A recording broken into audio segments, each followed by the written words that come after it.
बिस्मिल्लाहिर्रहमानिर्रहीम। अस्सलाम वालेकुम।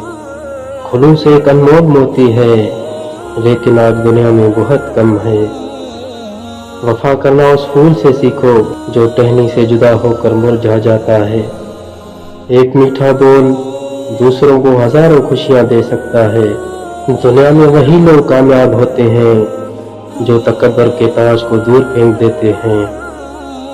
कामयाबी उनके कदम चूमती है जो सबसे ज्यादा मुस्तकिल मिजाज हैं। ज़बान में हड्डी नहीं होती, लेकिन वो आपकी हड्डियां तोड़वा सकती है। बादलों की तरह रहो जो सिर्फ फूलों पर ही नहीं कांटों पर भी बरसते हैं। जलकर कबाब बनने से बेहतर है कि खिलकर गुलाब बन जाओ। बहुत ज्यादा दौलत जमा मत करो, क्योंकि कफन में जेब नहीं होती।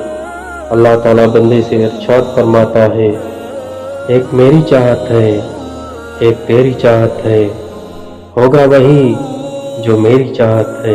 बस अगर तूने सुपर्द कर दिया खुद को उसके जो मेरी चाहत है, तो वो भी मैं तुझे दे दूंगा जो तेरी चाहत है। अगर तूने मुखालफत की उसकी जो मेरी चाहत है, तो मैं थका दूंगा तुझको उसमें जो तेरी चाहत है। फिर होगा वही जो मेरी चाहत है।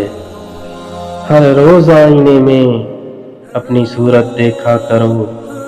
अगर सूरत अच्छी लगे तो बुरे काम करके उसे खराब मत करो, और अगर सूरत बुरी लगे तो बुरे कामों से इज्तनाब करो, क्योंकि दो बुराइयां एक साथ करना बुरी बात है।